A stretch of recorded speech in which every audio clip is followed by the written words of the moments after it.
Well, you all know him. Zuckerberg is the CEO of Facebook and its parent company Meta.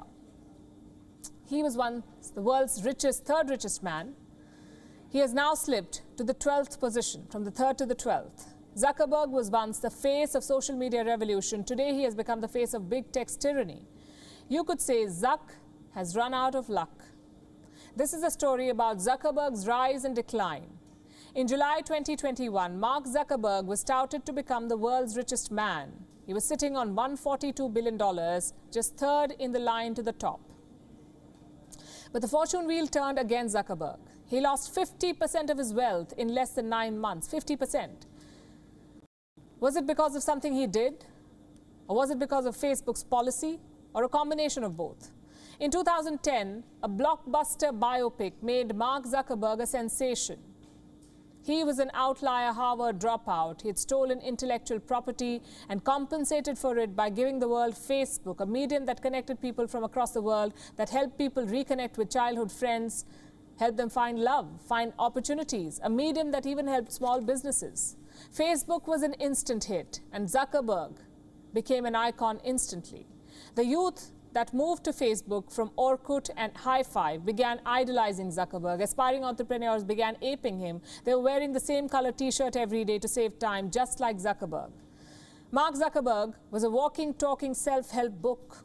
He personified success. He was young. He had married a college sweetheart.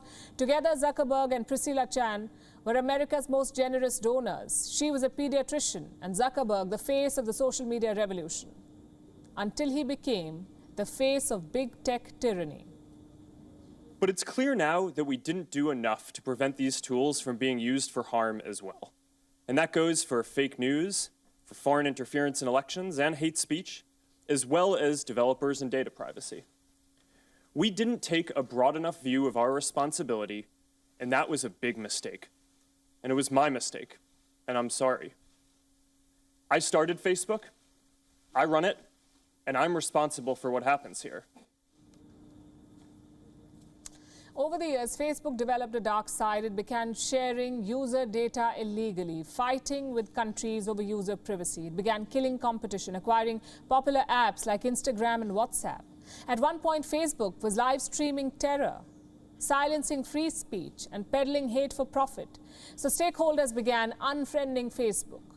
The year 2020 was the first time Facebook saw an exodus of major advertisers. More than 500 companies boycotted the platform. They demanded that Facebook do more to address racism and hate speech. As we speak, Facebook's ad income has plunged once again. There's a war in Ukraine, there is global inflation, and companies are not willing to splurge on online ads. Facebook, which relies on ads for 97% of its revenue, is taking the hit. The result is this: Zuckerberg's accounts are bleeding.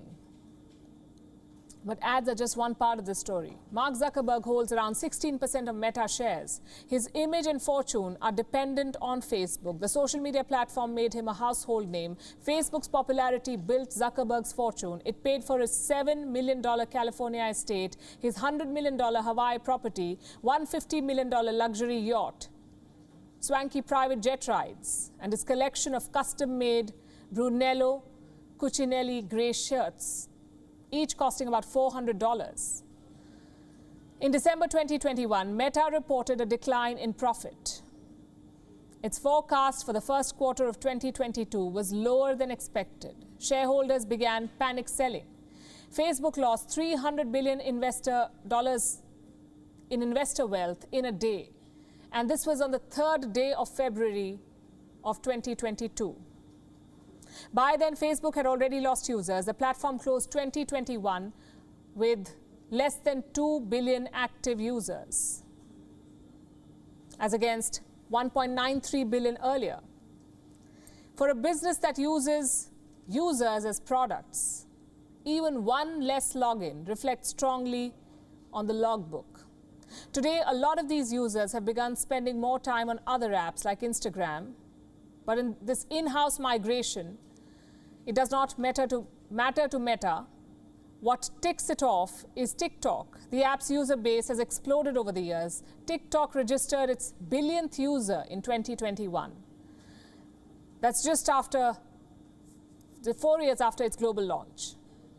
It had taken Facebook and Instagram double the time. WhatsApp had taken 7 years to land its billionth user. Facebook is seeing its biggest decline among users aged 18 to 25. The same age group had flocked to Facebook in the early 2000s. Youngsters had taught their parents and grandparents how to create Facebook accounts and profiles, how to add friends. But today's youth finds Facebook boring.